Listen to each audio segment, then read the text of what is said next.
always get the deed and have your name or your company name on the deed. That puts you in 100% in control. But think about this. Why would you go fix up a property that you don't own? That is when you are buying. You're listening to 5 Hour Real Estate Week, where you'll learn to consistently buy real estate in only 5 hours a week. So if you're ready to invest in real estate, achieve financial freedom, and own the lifestyle you deserve, even with your job, this is the show for you. Now, here's your host, Mike Butler. Hello, fellow investors. Mike Butler here, and welcome to the 5 Hour Real Estate Week podcast. And today's episode is going to be Contract for Deeds, Land Contracts 101. And there's a lot of things that folks should understand. And before you jump on these things that sound cool and slick and it'll make your life simpler. Now, what we're going to do is we're going to talk about contract for deeds. We're going to talk about the land contracts, and we're going to touch on a little bit on options. And I want you, for starters, here's our foundation. Every real estate transaction has two parties. And you got a buyer and you have a seller. So let's break this down into each little section there. So for example, let's take a look when you're buying. Now, contract for deed, land contracts, they were used very frequently years and years ago, especially when I got started. So as a new investor myself, I was doing the BRRRR method before BRRRR was cool. And why did I pursue that? Why did I use contract for deeds? Because I was able to buy properties that way from, let's say, 5-star integrity, high quality, ethical, high integrity investors, and they would sell it to me contract for deed.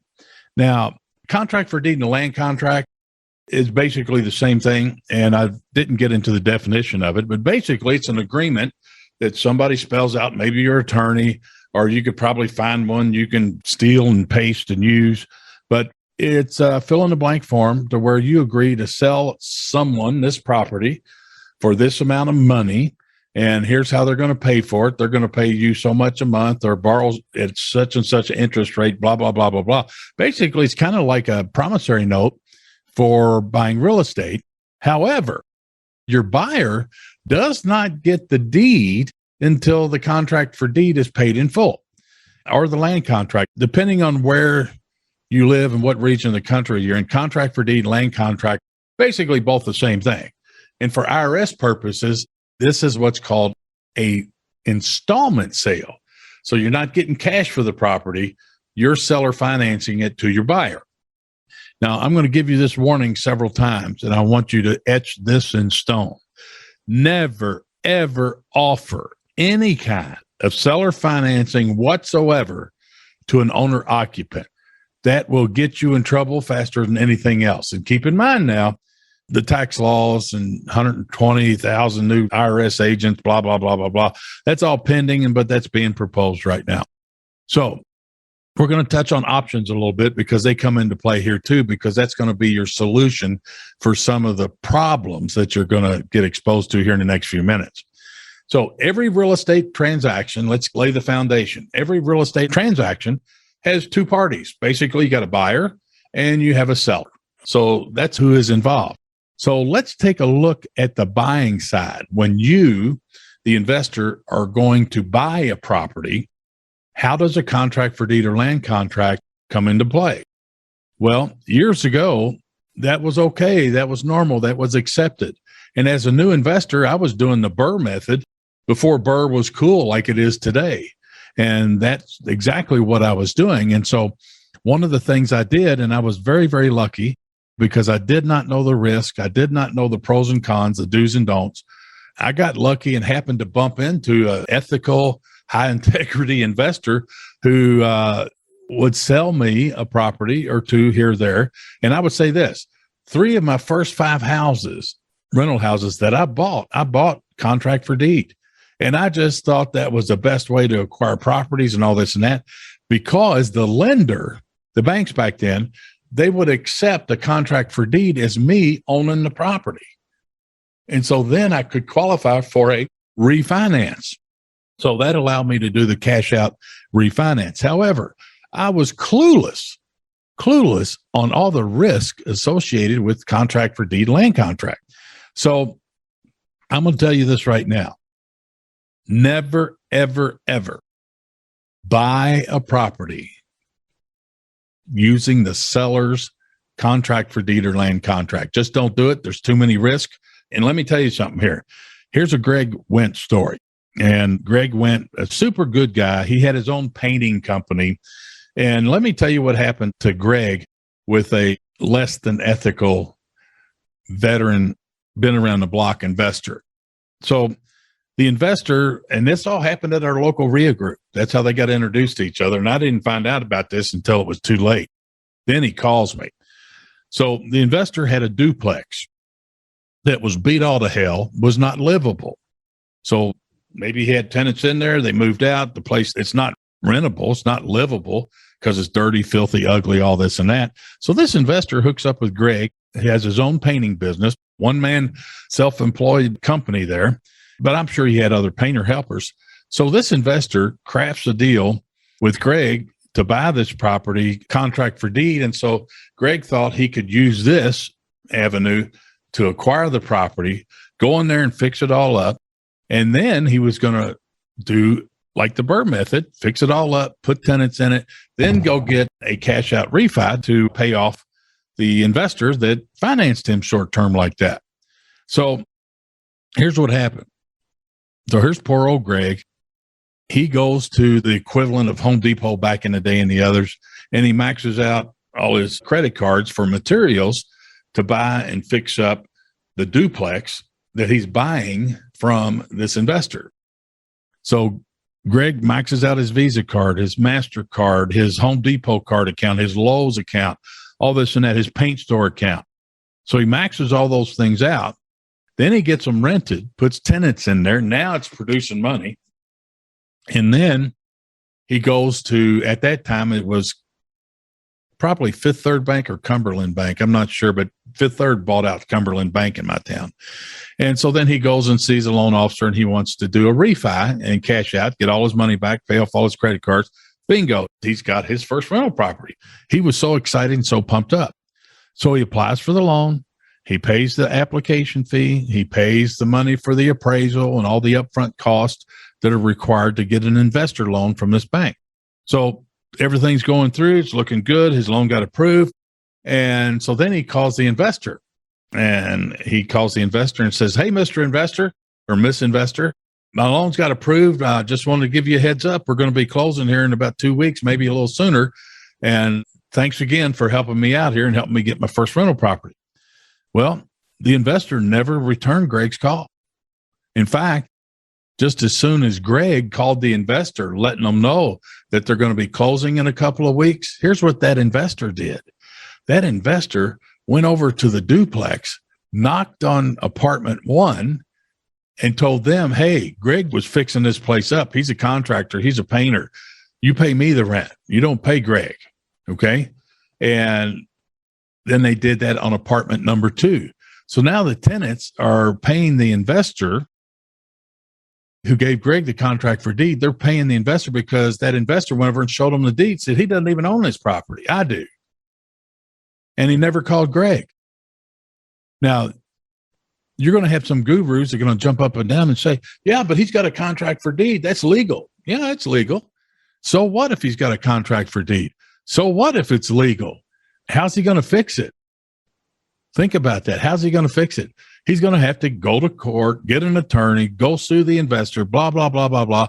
None of that is free. He's going to have attorney bills at the yin yang. Now step back and look at the 30,000-foot view. Greg has already maxed out his Home Depot account, his Lowe's account, his paint store account, all his credit cards. You see where I'm going with this? Plus, he probably paid help. All of those bills are going to be coming in, and he's got to make those payments. Guess what?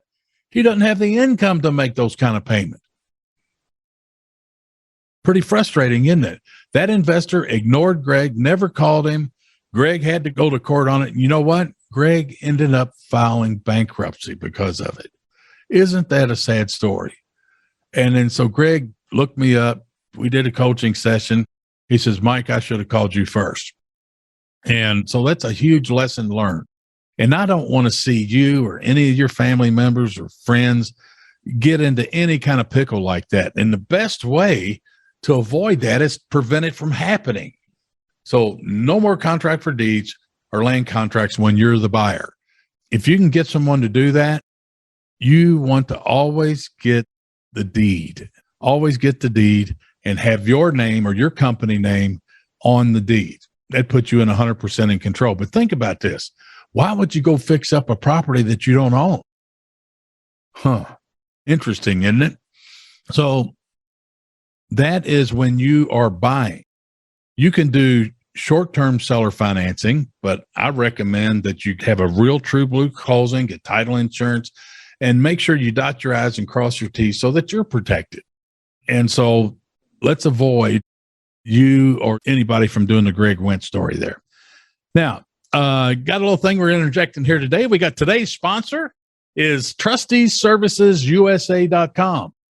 And you can check this out. It keeps your name and your company name off public records. Forget this, your real estate, your vehicles, and more. If you want more information on that, go to TrusteeServicesUSA.com. All right, let's move into part 2. Now, this is when you're selling a property. Remember, we have two parties. We got the buyer and we have the seller, two parts of a real estate transaction. So rule number 1, when you're selling, never, ever, ever offer any kind of seller financing to an owner occupant.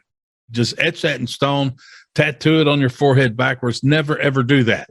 The only time that I will approve of you doing any kind of seller financing is to an investor, non-owner occupant. In fact, when I do that, we've got a 1-page form that specifically says they are not an owner occupant and they don't intend to be an owner occupant. That's how powerful that is. So back to the contract for deed, the land contract. Think about this. I used to say it was okay to sell contract for deed because remember when I got started, the old men that I would buy houses from and do the contract for deed, they were good people. They weren't out to screw anybody or this and that. So I trusted them naively. I mean, I had myself wide open and didn't know it. But think about this. If you're going to sell a property using a land contract for deed, installment sale is a type of sale that would be for the IRS. Think about this. That property's still in your name. It's in your name or your company name. So what if they get cold housing violations, cold enforcement violations, liens, all kinds of stuff that you're not in control of, but yet you're liable? And get this, on top of that, because you're seller financing it to your buyer, to your investor buyer, you cannot evict them. You have to foreclose. And you know what? To foreclose, that doesn't happen in the smaller, cheaper baby court. That has to go upstairs where the bigger courts are. Call it Superior Court, Circuit Court, whatever you want. It just costs a lot more money. It costs thousands. And they can file bankruptcy on you. And you might be in a position where you don't get any payments for over 2 years. So remember, a buyer and a seller, it takes two people to make that transaction. I'm going to say this. Never, ever, ever do any kind of seller financing, okay? Especially to owner occupants, which would also be called a tenant buyer. You're not going to do that. I've got a way where you can protect yourself and make this better. So let's replace, when you're the seller, let's replace contract for deed, land contract, replace it with option to buy. Now, the sexy slang buzzword in today's market is rent to own. So you're going to replace it with option to buy. And guess what? They're a tenant and they have an option to purchase your property at a set price for a set period of time. Okay, that's what the option fee is for. That's what you're selling them. And then if they default, you can evict them and not foreclose. And you can do this. I do this all the time with tenant wannabe buyers.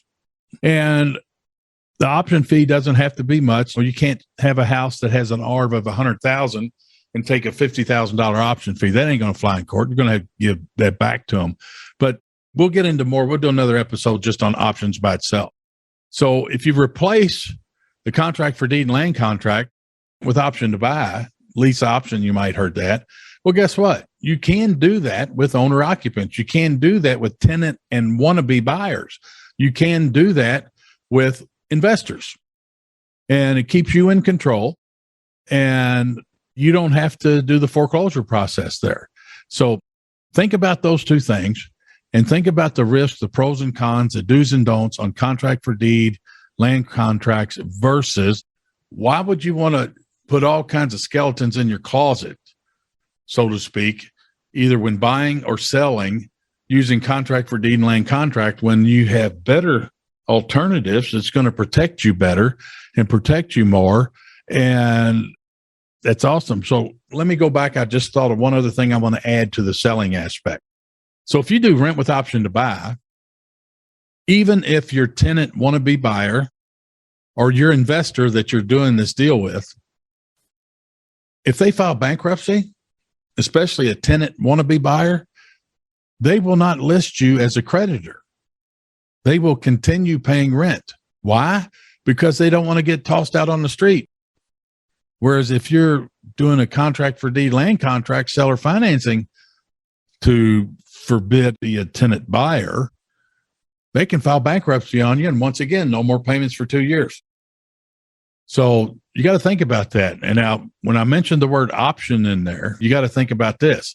If you're thinking about being a private lender or hard money lender or doing anything like that, you're going to only loan money to investors. And that's going to be another whole episode just on that. So with that, guys, we're going to wrap this up. I went a little bit over, but a lot of folks use these things to acquire properties. And I just want you to know the ins and outs, the skeletons in the closet. What are the landmines that are out there that could bite you in the butt? And don't forget the Greg Winch story. Get out there and make some offers. Make it happen. See you on the next one. Adios. Glad you joined us for another episode of 5 Hour Real Estate Week. The best thing you can do now is put this information to action. To help you get started, Mike created a free resource for you called How to Buy 50 Houses a Year, Even with Your Job. Download it now by going to mikebutler.com/50 houses. And we'll see you on the next episode.